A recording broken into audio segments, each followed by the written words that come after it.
नमस्कार दोस्तों, आपका स्वागत है गणित के गुरुजी यूट्यूब एजुकेशनल चैनल पर। दोस्तों, आज का जो वीडियो है वह है स्पीडी की रिवाइज योरसेल्फ रेलवे सामान्य विज्ञान वॉल्यूम 2 पर आधारित। दोस्तों, यह स्पीडी की 2023 की न्यू एडिशन की बुक है। इसमें सन 2022 तक जितने भी रेलवे एग्जाम्स में प्रश्न पूछे गए हैं वे सभी इसमें दिए गए हैं। दोस्तों, यह रेलवे की सामान्य विज्ञान की बुक केवल रेलवे के लिए ही नहीं, बाकी अन्य जितनी भी परीक्षाएं होती हैं जिनमें सामान्य विज्ञान के प्रश्न पूछे जाते हैं उन सभी प्रतियोगिता परीक्षाओं के लिए उपयोगी है। दोस्तों, इस बुक में बहुत सारे सेट्स दिए गए हैं, तो दोस्तों आपके लिए बहुत अच्छा अवसर है कि हमारे इस चैनल पर बिल्कुल शुरू से इस बुक की शुरुआत हो रही है। तो आइए हमारे साथ इस बुक को पूरा कीजिए और अपनी तैयारी को बेहतर कीजिए।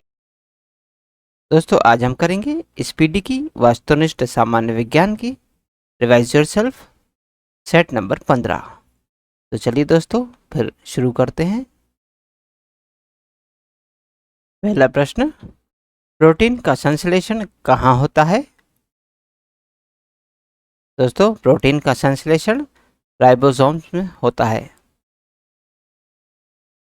अगला प्रश्न, प्रश्न नंबर 2, माइटोकॉन्ड्रिया का संबंध किससे है? दोस्तों, माइटोकॉन्ड्रिया का संबंध श्वसन से है। अगला प्रश्न, प्रश्न नंबर 3, कोशिका के अंदर ऊर्जा का निर्माण किसके द्वारा होता है? दोस्तों, कोशिका के अंदर ऊर्जा का निर्माण माइटोकॉन्ड्रिया के द्वारा होता है। अगला प्रश्न, प्रश्न नंबर 4, पादप कोशिका में डीएनए कहाँ होता है? दोस्तों, पादप कोशिका में डीएनए हरित लवक में, माइटोकॉन्ड्रिया में और केंद्रक सभी में होता है। ऑप्शन डी सभी में इसका सही उत्तर होगा। अगला प्रश्न, प्रश्न नंबर 5, मानव शरीर के कौन से अंग में लसिका कोशिकाएं बनती है? दोस्तों, मानव शरीर के दीर्घास्थी अंग में लसिका कोशिकाएं बनती है। अगला प्रश्न, प्रश्न नंबर 6, कोशिका सिद्धांत का प्रतिपादन किसने किया? दोस्तों, कोशिका सिद्धांत का प्रतिपादन स्लाइडेन और श्वान ने किया। अगला प्रश्न, प्रश्न नंबर 7, अर्धसूत्री विभाजन किसमें पाया जाता है? दोस्तों, अर्धसूत्री विभाजन तरुण पुष्पकलिकाओं में पाया जाता है। अगला प्रश्न, प्रश्न नंबर 8, एटीपी का निर्माण कहाँ होता है? दोस्तों, एटीपी का फुल फॉर्म है एडिनो ट्राइफॉस्फेट का निर्माण माइटोकॉन्ड्रिया में होता है। अगला प्रश्न, प्रश्न नंबर 9, किस दूध में लैक्टोज शक्कर का प्रतिशत अधिक होता है? दोस्तों, बकरी के दूध में लैक्टोज शक्कर का प्रतिशत अधिक होता है। अगला प्रश्न, प्रश्न नंबर 10, हाइड्रोफोबिया रोग किसके द्वारा होता है? दोस्तों, हाइड्रोफोबिया रोग विषाणुओं द्वारा होता है। अगला प्रश्न, प्रश्न नंबर 11, सबसे ज्यादा दिन तक जीवित रहने वाला पक्षी कौन है? दोस्तों, सबसे ज्यादा दिनों तक जीवित रहने वाला पक्षी ऑस्ट्रिच है। अगला प्रश्न, प्रश्न नंबर 12, चमगादड़ किस वर्ग का प्राणी है? दोस्तों, चमगादड़ मैमेलिया वर्ग का प्राणी है। अगला प्रश्न, प्रश्न नंबर 13, एथलीट फुट बीमारी किसके होती है? दोस्तों, एथलीट फुट बीमारी फफूंद से होती है। अगला प्रश्न, प्रश्न नंबर 14, एटीपी का निर्माण कहाँ होता है? दोस्तों, एटीपी का निर्माण माइटोकॉन्ड्रिया में होता है। अगला प्रश्न, प्रश्न नंबर 15, कोशिका सिद्धांत किसने दिया था? दोस्तों, कोशिका सिद्धांत स्लाइडेन एवं श्वान ने दिया था। दोस्तों ये दोनों ही रिपीटेड क्वेश्चन है। अगला प्रश्न, प्रश्न नंबर 16, रुधिर परिसंचरण तंत्र की खोज करने वाले प्रथम वैज्ञानिक कौन है? दोस्तों रुधिर परिसंचरण तंत्र की खोज करने वाले प्रथम वैज्ञानिक विलियम हार्वे हैं। अगला प्रश्न, प्रश्न नंबर 17, विषाणु की खोज किसने की थी? दोस्तों विषाणु की खोज इवानोव्स्की ने की थी। अगला प्रश्न, प्रश्न नंबर 18, कुत्ते के काटने पर वायरस के द्वारा जो रोग उत्पन्न होता है वह क्या कहलाता है? दोस्तों कुत्ते के काटने पर वायरस के द्वारा जो रोग उत्पन्न होता है वह हाइड्रोफोबिया कहलाता है। अगला प्रश्न, प्रश्न नंबर 19, जीवाणु की खोज सर्वप्रथम किसने की थी? दोस्तों जीवाणु की खोज सर्वप्रथम लेeuwenhoek ने की थी। अगला प्रश्न, प्रश्न नंबर 20, शकरकंद में भोजन संग्रहित कहाँ होता है? दोस्तों शकरकंद में भोजन स्तंभ में संग्रहित होता है। अगला प्रश्न, प्रश्न नंबर 21, हल्दी के पौधे का खाने योग्य हिस्सा कौन सा है? दोस्तों हल्दी के पौधे का खाने योग्य हिस्सा का प्रकंद है। अगला प्रश्न, प्रश्न नंबर 22, लिम्फोसाइट्स किससे रक्षा करती है? दोस्तों लिम्फोसाइट्स रोगाणुओं से रक्षा करती है। अगला प्रश्न, प्रश्न नंबर 23, आपातकालीन ग्रंथि कौन है?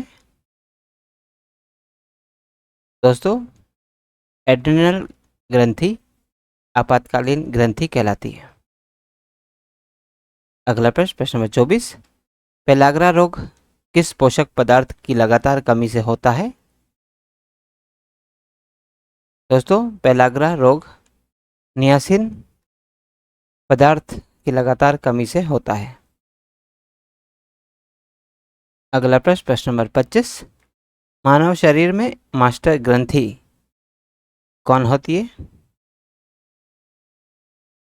दोस्तों मानव शरीर में मास्टर ग्रंथि पिट्यूटरी ग्रंथि होती है। अगला प्रश्न, प्रश्न नंबर 26, रक्त कब्रगाह किसे कहा जाता है? दोस्तों रक्त कब्रगाह पलीहा को कहा जाता है। अगला प्रश्न, प्रश्न नंबर 27, निम्न में से कौन सा खनिज लवण शरीर में बहुतायत मात्रा में पाया जाता है? दोस्तों निम्न में से कैल्शियम खनिज लवण शरीर में बहुतायत मात्रा में पाया जाता है। अगला प्रश्न, प्रश्न नंबर 28, लड़का पैदा होगा जब? दोस्तों लड़का पैदा होगा जब XY गुणसूत्र हो। अगला प्रश्न, प्रश्न नंबर 29, स्तनधारियों में मुख्य उत्सर्जी पदार्थ क्या होता है? दोस्तों स्तनधारियों में यूरिया मुख्य उत्सर्जी पदार्थ होता है। अगला प्रश्न, प्रश्न नंबर 30, श्वसन दर सबसे कम किस समय होती है? दोस्तों श्वसन दर सबसे कम निद्रा में खर्राटे भरते समय होती है। अगला प्रश्न, प्रश्न नंबर 31, न्यूक्लियस की खोज किसने की थी? दोस्तों न्यूक्लियस की खोज रॉबर्ट ब्राउन ने की थी। अगला प्रश्न, प्रश्न नंबर 32, अंतर्राष्ट्रीय जैविक कृषि फर्म संस्थान कहाँ स्थित है? दोस्तों अंतर्राष्ट्रीय जैविक कृषि फर्म संस्थान लंदन में स्थित है। अगला प्रश्न, प्रश्न नंबर 33, भारत का केंद्रीय औषधि अनुसंधान संस्थान कहाँ पर है? दोस्तों भारत का केंद्रीय औषधि अनुसंधान संस्थान लखनऊ में है। अगला प्रश्न नंबर 34, फेफड़ों में रक्त पहुंचाने वाला अंग कौन सा है? दोस्तों, फेफड़ों में रक्त पहुंचाने वाला अंग दायां अलिंद है। अगला प्रश्न नंबर 35, रक्त का कौन सा कण जीवाणु से रक्षा करता है? दोस्तों, रक्त का श्वेत रक्तकण जीवाणुओं से रक्षा करती है। अगला प्रश्न नंबर 36, वायुमंडल में भारी गैस कौन है? दोस्तों, वायुमंडल में सबसे भारी गैस कार्बन डाइऑक्साइड गैस है। अगला प्रश्न नंबर 37, मनुष्य के शरीर में सबसे छोटी अंतःस्रावी ग्रंथि कौन है?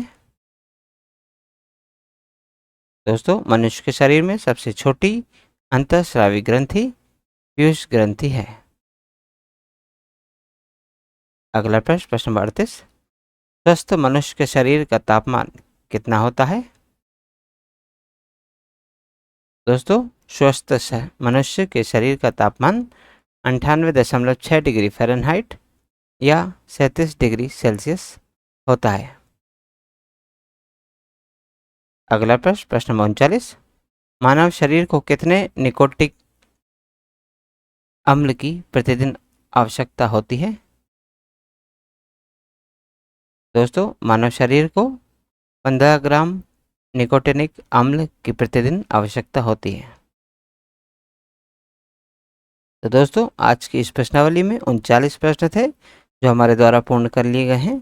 दोस्तों, यदि आप आज की वीडियो का PDF प्राप्त करना चाहते हैं तो आप हमारे टेलीग्राम चैनल से जुड़ सकते हैं। दोस्तों, हमारे टेलीग्राम चैनल में इस यूट्यूब चैनल के सभी वीडियोस के PDF मुफ्त में अवेलेबल है, तो आज ही जाइए और तुरंत ज्वाइन कीजिए और सभी वीडियोस के PDF को मुफ्त में डाउनलोड कीजिए और अपनी तैयारी को बेहतर कीजिए।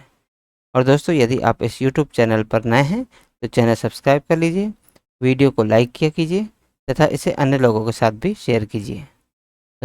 तो दोस्तों, मिलते हैं अब अगले वीडियो में अगली प्रश्नावली के साथ। तब तक के लिए नमस्कार।